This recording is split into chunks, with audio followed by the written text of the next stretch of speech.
Bien le bonjour à toutes et à tous, et on se retrouve aujourd'hui sur Smart and Strong, et aujourd'hui on va parler jerk.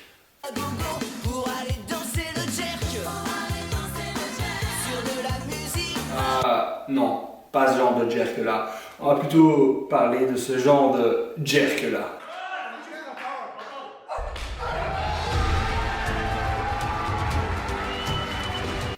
Ouais, un jerk ou un jeté en fin de compte. Mais du coup, mon but aujourd'hui à travers cette petite vidéo, c'est de t'aider à améliorer ce mouvement qui fait malheureusement partie des mouvements les plus ratés en haltérophilie. Et je ne pouvais pas laisser ça comme ça. Je voulais contribuer à rendre un service à la collectivité et donc faire en sorte que tes jetés soient moins dégueulasses, un peu meilleurs et plus souvent couronnés de succès. Et pour ce faire, je vais te faire part de moi, 2 exercices qui m'ont beaucoup aidé. Tu les traites un peu comme tu veux, mais c'est 2 exercices que moi j'ai utilisés, que j'ai implémentés avec certains athlètes et qui sont trouvés assez utiles. Et le jeté il est réparti en 3 composantes qui vont déterminer si ton mouvement va être couronné de succès ou non. Alors, parmi ces 3 composantes, on va avoir la hauteur relative de la barre. Ça va être la hauteur à laquelle tu vas être capable d'amener la barre. Elle est un peu individuelle pour chacun. Elle va surtout dépendre de ta phase de dip et drive. Aussi de si tu réalises un squat jerk, un split jerk ou un power jerk. Ensuite, la deuxième composante, ça va être la trajectoire de ta barre. La trajectoire de ta barre, tu sais que pour un jeté, et si tu ne le sais pas, tu vas le savoir, c'est qu'elle doit être vers le haut et légèrement vers l'arrière pour venir se terminer derrière les oreilles, au-dessus des épaules. Et enfin, la troisième composante, c'est le temps de fixation. Le temps de fixation, c'est quoi? Tu sais bien que lors d'un jeté, la barre, elle monte, et pendant qu'elle monte, tu es censé te pousser sous la barre et fixer la barre au-dessus de ta tête, à bout de bras tendu. Et pour ce faire, le plus souvent, tu peux faire ce qu'on appelle un power jerk.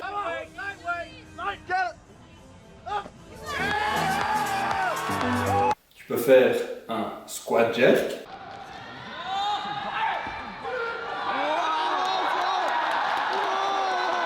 Ou éventuellement, tu peux faire un split jerk.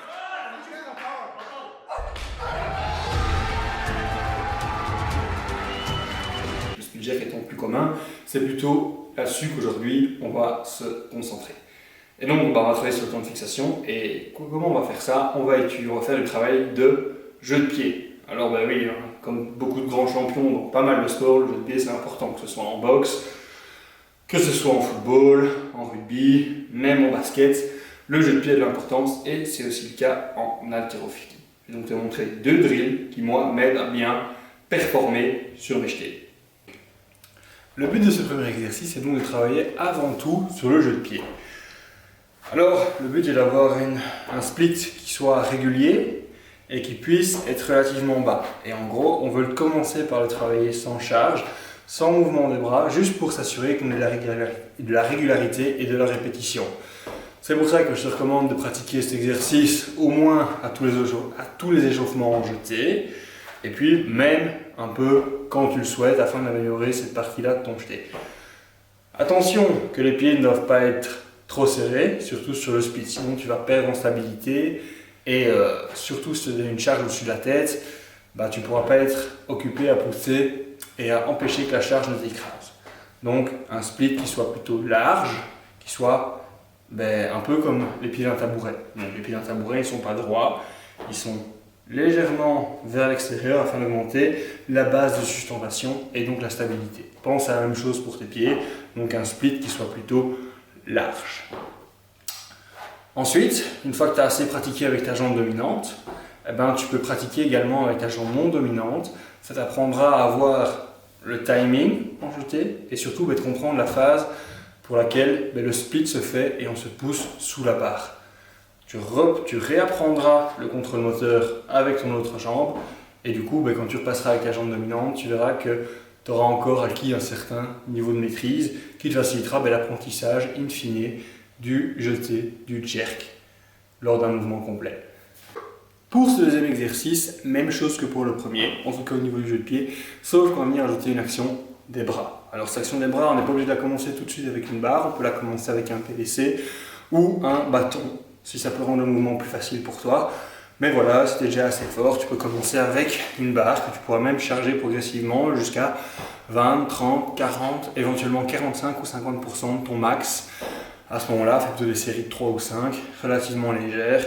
Et c'est surtout, encore une fois, le but est de travailler sur la phase de temps de fixation et du coup de se jeter sous la barre. Le but de stall jerk va être de coordonner l'action des bras avec l'action des jambes. Alors, on démarre sur la pointe des pieds pour ne pas avoir cette phase d'impulsion et donc être obligé de se jeter sous la barre. En fait, de ne pas pousser dans la barre, de ne pas essayer de la pousser au-dessus de la tête comme lors d'un push press ou lors d'un développé. Donc c'est vraiment de se pousser sous la barre et après on va descendre bas. C'est pour ça que tu te rendras bien compte, si tu le charges, il est a priori possible que tu dois chuter plus bas que ce que tu as l'habitude. Mais ce n'est pas forcément une bonne chose, ça va t'apprendre à travailler dans les amplitudes qui sont un peu plus importantes que ce que tu as l'habitude de travailler. Donc te préparer. Ainsi, si un jour en compétition tu dois descendre plus bas pour sauver un jeté ou un jerk, eh ben, tu seras capable de le faire. Et du coup, voilà, ça ce sont mes 2 exercices. Je te conseille de les pratiquer avant chaque échauffement en jeté. Moi c'est comme ça que je le fais, c'est une très bonne préparation. Je trouve qu'il n'y a pas vraiment d'équivalent à ce niveau-là pour travailler le temps de fixation. En plus, le tall jerk va avoir un effet va devoir t'obliger à bien travailler sur ta trajectoire parce que si ta barre n'arrive pas bien derrière et bien haut, ben, tu perdras l'équilibre.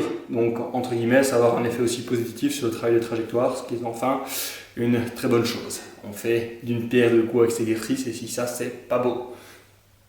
Voilà qui clôture cette vidéo. J'espère que ça t'a plu, j'espère que c'était pas trop long, j'espère que tu es resté jusque là. En tout cas, si ça t'a plu, laisse un commentaire, dis-moi sur quel autre problème en haltérophilie ou même en powerlifting tu as envie que je m'attaque. Je ferai ça avec grand plaisir, ou même en fin de compte un autre lift que je pourrais peut-être t'aider. Enfin, laisse un commentaire, n'hésite pas à liker la vidéo et à partager. N'oublie pas non plus de t'abonner, d'activer les notifications pour recevoir une notification lorsque ma prochaine vidéo sortira, soit dans une semaine. Donc voilà, un grand merci d'être resté jusque là et surtout n'oublie pas, stay smart, get strong.